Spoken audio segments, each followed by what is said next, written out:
नमस्कार, सुप्रभात, स्वागत है आप सभी का। आप देख रहे हैं न्यूज गंगा। मैं हूं आपके साथ मनीषा। नजर डालेंगे देश और दुनिया की बड़ी और अहम खबरों पर, लेकिन इससे पहले ले चलते हैं आपको सुर्खियों की ओर। 23 जून तक बढ़ा देश भर में लॉकडाउन, रेस्टोरेंट, धार्मिक स्थल, सैलून खोलने की इजाजत।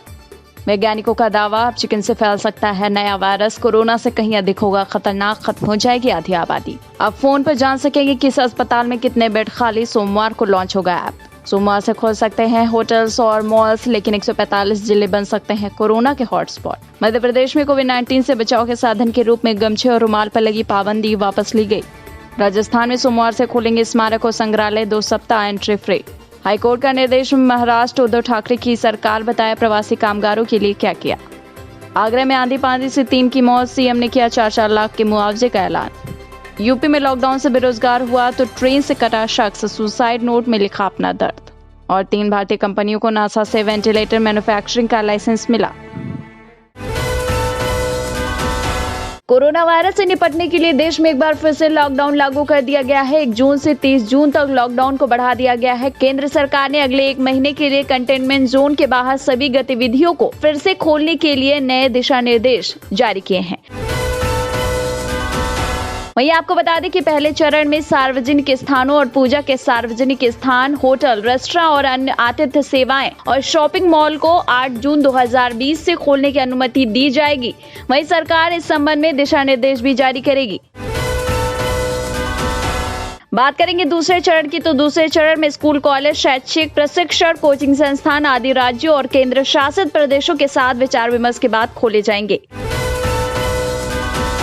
वहीं तीसरे चरण में अंतर्राष्ट्रीय हवाई यात्रा, मेट्रो रेल का संचालन, सिनेमा हॉल, व्यायामशाला, स्विमिंग पूल, मनोरंजन पार्क आदि की तिथियों का भी निर्धारण किया जाएगा। इसी कड़ी में गृह मंत्रालय ने नए दिशा निर्देश में ये भी कहा है कि एक राज्य से दूसरे राज्य में जाने को लेकर पाबंदी को खत्म कर दिया गया है। वहीं राज्य में भी एक जिले से दूसरे जिले में जाने की इजाजत दे दी गई है। हालांकि इस दौरान लोगों को सोशल डिस्टेंसिंग का पालन करना होगा। वहीं नए नियम के अनुसार अब कहीं भी जाने से पहले किसी से अनुमति लेने की जरूरत नहीं होगी। वहीं प्रधानमंत्री नरेंद्र मोदी ने देश की जनता के नाम लिखे पत्र में ये कहा है कि यदि सामान्य स्थिति होती तो मुझे आपके बीच आकर आपके दर्शन का सौभाग्य मिलता, लेकिन कोरोना की वजह से जो परिस्थितियां बनी हैं, इसमें इस पत्र के द्वारा आपका आशीर्वाद लेने आया हूं। देश में बढ़े कोरोना मामलों के बीच महाराष्ट्र के लिए राहत की खबर ये आई है कि यहाँ के रिकवरी रेट में 10% से ज्यादा की वृद्धि हुई है।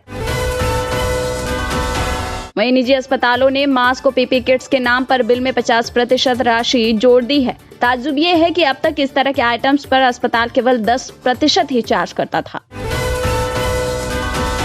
कोरोना वायरस से बचाव के बीच दिल्ली के मुख्यमंत्री अरविंद केजरीवाल ने अब ये कहा है कि उनकी सरकार ने इस महामारी से बचाव के लिए जरूरत से ज्यादा इंतजाम कर लिए हैं। हम कोरोना से 4 कदम आगे हैं और हमेशा के लिए नहीं रख सकते हैं लॉकडाउन।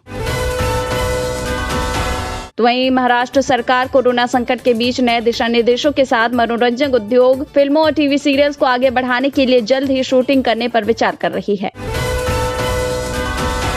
लखीमपुर खीरी जिले में मैगलगंज थाना क्षेत्र के कस्बे में लॉकडाउन में बेरोजगार हुए युवक ने ट्रेन से कटकर आत्महत्या कर ली। मृतक का नाम भानु प्रताप बताया जा रहा है। वहीं मृतक की जेब से एक सुसाइड नोट भी बरामद हुआ है, जिसमें उसने अपने गरीबी और बेरोजगारी का जिक्र किया है। उसने ये तक भी कहा है कि हम इतनी गरीबी झेल रहे हैं कि मेरे मरने के बाद मेरे अंतिम संस्कार भर का भी पैसा मेरे परिवार के पास नहीं है। जम्मू कश्मीर के कुलगाम जिले में सुरक्षा बलों के साथ मुठभेड़ में 2 आतंकवादी मारे गए। आपको बता दें कि सभी आतंकवादियों की पहचान नहीं हुई है और ये भी नहीं पता चल सका है कि वो किस समूह से जुड़े हुए हैं। भोपाल से बीजेपी की सांसद प्रज्ञा ठाकुर के कई जगह लापता होने के पोस्टर लगाए गए हैं। पोस्टर में कहा गया है कि महामारी के बीच लोग परेशान हैं और बीजेपी सांसद लापता। मोदी सरकार के दूसरे कार्यकाल पर केंद्रीय गृह मंत्री अमित शाह ने कहा है कि प्रधानमंत्री नरेंद्र मोदी की सरकार ने अपने 6 साल के कार्यकाल में कई ऐतिहासिक गलतियों को सुधारा है और आत्मनिर्भर भारत की नींव रखी है, जो विकास की राह पर अग्रसर है। बीजेपी हाईटेक तरीके से 20 लाख करोड़ के विशेष पैकेज की बातों को आमजनों तक पहुंचाएगी। बीजेपी के इस प्रचार पर कांग्रेस ने तंज कसा है कि आखिर बीजेपी बताए कि 20 लाख करोड़ में बिहार का हिस्सा कितना है। बीजेपी सांसद मनोज तिवारी ने दिल्ली के सीएम अरविंद केजरीवाल से अब ये सवाल किया है कि 22 मार्च से लेकर 29 मार्च तक आपने टेलीविजन, प्रिंट और इंटरनेट विज्ञापनों पर कितने रुपए खर्च कर दिए। राजस्थान में ऐतिहासिक स्मारक व संग्रहालय लॉकडाउन के लगभग 2.5 महीने के बाद सोमवार से फिर से खुल जाएंगे। पहले 2 सप्ताह पर्यटकों के लिए प्रवेश निःशुल्क रहेगा। आखिरकार केंद्र सरकार ने श्रमिक स्पेशल ट्रेन चलाकर इन मजदूरों को घर जाने की व्यवस्था की, लेकिन अब रेलवे ने जारी किया डेटा जिसमें ये कहा गया है कि लगभग 20 दिनों में ट्रेन यात्रा के दौरान 80 लोगों की मौत हो चुकी है। दिल्ली के महिंद्रा पार्क थाना क्षेत्र के एक प्राइवेट नर्सिंग होम में घुसकर हथियारबंद बदमाशों ने कैश काउंटर पर लूटपाट की और आराम से फरार हो गए। आपको बता दें कि सारा मामला सीसीटीवी फुटेज में कैद हो चुका है। छत्तीसगढ़ के नक्सल प्रभावित नारायणपुर जिले में एक सुरक्षाकर्मी ने कथित रूप से अपने 3 साथियों पर गोलियां चलाई, जिसमें 2 सुरक्षाकर्मियों की मौत हो गई और एक अन्य घायल। प्रवासी मजदूरों की समस्या को लेकर राजनाथ ने कहा है कि बिहार चुनाव में मुद्दा नहीं बनेगा प्रवासी मजदूरों का पलायन। मुख्यमंत्री योगी आदित्यनाथ ने आगरा में आंधी से हुई जनहानि पर गहरा शोक व्यक्त किया है। यही नहीं, सीएम ने दिवंगत लोगों के परिजनों को 4-4 लाख की राहत राशि तत्काल वितरित करने के निर्देश भी दिए हैं। एनडीए 2.0 के 1 साल पूरे होने पर मध्य प्रदेश के मुख्यमंत्री शिवराज सिंह चौहान ने कहा है कि मोदी केवल एक नाम नहीं बल्कि मोदी नाम में एक मंत्र छुपा है, मोटिवेशनल, ओजस्वी, दूरदर्शिता और इंस्पायर। दूसरी ओर बाबरी पक्षकार इकबाल अंसारी ने सीबीआई कोर्ट में चल रहे बाबरी विध्वंस के मुकदमे को समाप्त करने की मांग की है। इकबाल अंसारी ने कहा है कि राम मंदिर को लेकर फैसला आ चुका है। त्रिपुरा के मुख्यमंत्री बिप्लब कुमार देव ने अब ये कहा है कि बाहर से लौटे लोग राज्य की पूंजी हैं, बोझ नहीं। उनके कौशल का उपयोग करते हुए उन्हें राज्य के भीतर ही रोजगार अवसर प्रदान किया जाएगा। बीजेपी विधायक की बेटी साक्षी मिश्रा का पति अजितेश गिरफ्तार कर लिया गया है। दरअसल आरोप है कि उसने अपने एक साथी की महज इसलिए पिटाई कर दी क्योंकि उसने बाइक से उसकी एसयूवी को ओवरटेक किया था।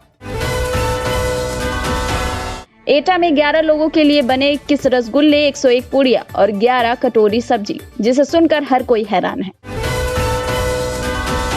दौसा के सैंथल थाने में एक हेड कांस्टेबल ने थाने के अंदर ही फंदा लगाकर अपनी जान दे दी। घटना का पता लगते ही थाने और पुलिस महकमे में हड़कंप मच गया। मध्य प्रदेश में एक दिल दहला देने वाली घटना सामने आई, जहां एक पिता ने अपने 8 साल के मासूम बेटे के दोनों हाथ बांधकर वैनगंगा नदी में डुबोकर मार डाला। वहीं आरोपी ने बताया कि उसके पास कोई काम नहीं था, इसलिए उसने ये वंश खत्म कर दिया। कोरोना काल में मजदूरों की ऐसी दुर्गति कर दी है जो कभी भी भूली नहीं जाएगी। ऐसा ही कुछ झांसी से गोरखपुर श्रमिक स्पेशल ट्रेन में देखने को मिला, जहां 5 दिन तक शौचालय में सफर करता रहा एक प्रवासी श्रमिक का शव। लॉकडाउन में सभी शैक्षणिक संस्थान बंद होने से बच्चों की पढ़ाई अवरुद्ध हो रही। इसको देखते हुए अब बिहार में कक्षा 1 से कक्षा 12 तक की किताबें ऑनलाइन हो गई हैं। कोविड-19 संक्रमण के बीच बिहार में निवेशकों को लुभाने के लिए बिहार का उद्योग विभाग लगातार प्रयास कर रहा है। अब देश के 24 प्रसिद्ध कंपनियों के मालिकों को बिहार के उद्योग मंत्री ने पत्र लिखकर बिहार में निवेश करने के लिए आमंत्रण दिया है। अब उत्तराखंड सरकार सरकारी और अर्ध सरकारी कर्मचारियों की 1 दिन की सैलरी काटेगी। कहा जा रहा है कि प्रदेश के 2.5 लाख कर्मचारियों के वेतन से हर महीने 1 दिन की राशि की कटौती होगी। राजस्थान में बीजेपी के पूर्व पार्टी अध्यक्ष भंवर लाल शर्मा का 95 साल की उम्र में कल निधन हो गया। भंवर लाल बीजेपी के प्रदेशाध्यक्ष के साथ पूर्व में भैरव सिंह शेखावत की सरकार में मंत्री भी रह चुके हैं। विदेश मंत्रालय के दफ्तर में काम करने वाले 2 लोगों में कोरोना पॉजिटिव केस पाया गया है। इसके साथ ही विदेश मंत्रालय के मध्य यूरोप विभाग के कर्मचारियों और अधिकारियों को सेल्फ क्वारंटीन में भेजा गया है और सभी घर से ही काम करेंगे। राजधानी दिल्ली में टॉप डॉक्टरों पर भी कोरोना का संकट मंडरा रहा है। अब दिल्ली सरकार के सबसे बड़े कोरोना हॉस्पिटल LNJP के मेडिकल डायरेक्टर कोरोना पॉजिटिव पाए गए हैं। अब मुंबई पर पड़ सकती है दोहरी मार। दरअसल कोरोना के बाद अब यहां भारी बारिश की भी आशंका जताई जा रही है। महाराष्ट्र में पिछले 24 घंटे में 114 पुलिसकर्मी कोरोना पॉजिटिव पाए गए। आपको बता दें, जिन पुलिसकर्मियों में कोरोना के लक्षण मिले हैं उनमें 10 पुलिस अधिकारी हैं, जबकि 104 पुलिस कर्मचारी। ममता बनर्जी द्वारा राज्य में लॉकडाउन संबंधी पाबंदियों में ढील देने की घोषणा के बीच माना जा रहा है कि कोविड-19 की जांच बढ़ाने के साथ ऐसा लगता है कि राज्य सरकार वैश्विक महामारी पर नियंत्रण पाने के लिए धीरे धीरे स्वीडन या ताइवान का मॉडल अपना रही है। महाराष्ट्र राज्य में कोविड-19 से संक्रमित होने वाले पुलिसकर्मियों की संख्या बढ़कर 2345 के पार हो गई है। अब तक कुल 26 पुलिसकर्मियों की कोरोना वायरस के चलते मौत भी। गुजरात भी देश के सबसे ज्यादा कोरोना संक्रमित राज्यों में से एक है। कोरोना संक्रमण की चपेट में आए मरीजों की संख्या 15,955 के पार हो गई है, जबकि 980 मरीजों की जान भी जा चुकी है कोरोना से। दूसरी ओर मणिपुर में कोरोना वायरस के मामले बढ़कर 60 हो गए हैं। राज्य में कोरोना के एक्टिव मामलों की संख्या 53 है। बीते 24 घंटे में कोरोना संक्रमण का बस एक ही मामला सामने आया। हिमाचल प्रदेश में अब तक 297 लोग कोरोना वायरस से संक्रमित हो चुके हैं। राज्य में कोरोना से ठीक होने वाले मरीजों की संख्या बढ़कर 86 हो गई है। इन सारी बुरी खबरों के बीच अच्छी खबर ये भी है कि बीते 24 घंटे में मरीजों के ठीक होने का रिकॉर्ड भी बन रहा है। इस दौरान 11,000 से ज्यादा मरीज ठीक हुए हैं और इस कारण देश में पहली बार एक्टिव केसों की संख्या बढ़ने की जगह घट गई है। कोरोना वायरस के दौरान दिल्ली विश्वविद्यालय इंटर्नशिप का मौका दे रहा है। इस इंटर्नशिप के लिए अंडर ग्रेजुएट यानी यूजी और पोस्ट ग्रेजुएट यानी पीजी के छात्र आवेदन कर सकते हैं। पंजाब स्कूल शिक्षा बोर्ड ने कक्षा 10वीं समेत 5वीं और 8वीं के रिजल्ट भी जारी कर दिए हैं। आपको बता दें कि सभी छात्रों को उनके प्री बोर्ड परीक्षा के अंकों के आधार पर पास करने का फैसला किया गया है। दिल्ली में भारत की सबसे बड़ी थोक की दवा मार्केट भागीरथ प्लेस चांदनी चौक 4 जून तक के लिए बंद कर दिया गया है। आपको बता दें कि कोरोना के मामलों में बढ़ोतरी के चलते मजबूरन व्यापारियों को दवा मार्केट बंद करनी पड़ी। दूसरी ओर मौसम विभाग ने अब ये अनुमान लगाया है कि आंधी बारिश का जैसा मौसम इस समय उत्तर प्रदेश में बना हुआ है ऐसा ही 2 जून तक चलेगा। तो वहीं अमेरिकी राष्ट्रपति डोनाल्ड ट्रंप ने विश्व स्वास्थ्य संगठन पर चीनी कब्जे का आरोप लगाते हुए इस यूएन स्वास्थ्य संस्था से अमेरिका के रिश्ते तोड़ने का ऐलान कर दिया है। वहीं ट्रंप ने चीन के खिलाफ नए प्रतिबंधों का भी ऐलान किया है। और एप्पल के संस्थापक स्टीव जॉब्स अपने सबसे बड़ी बेटी को सालों तक अपनाने से इनकार करते रहे, यहाँ तक कि बचने के लिए उन्होंने खुद को नपुंसक भी बता दिया। दरअसल आपको बता दें कि जॉब्स की सबसे बड़ी संतान लीजा ब्रेनन ने अपनी किताब स्मॉल फ्राई में पिता से अपने रिश्ते का जिक्र किया है। तो ये तो थी देश और दुनिया की बड़ी और ताज़ा खबरें। ऐसे ही ताज़ा तरीन अहम खबरों को सुनने के लिए आप तुरंत सब्सक्राइब कर लीजिए हमारा चैनल न्यूज़ गंगा। अगर खबर अच्छी लग रही तो हमें कमेंट बॉक्स में मैसेज भी कर सकते हैं। साथ ही अगर खबर देख रहे फेसबुक पर तो लाइक कर दीजिए हमारे फेसबुक पेज को। इसी के साथ दीजिए इजाजत, बने रहिए न्यूज़ गंगा पर। नमस्कार।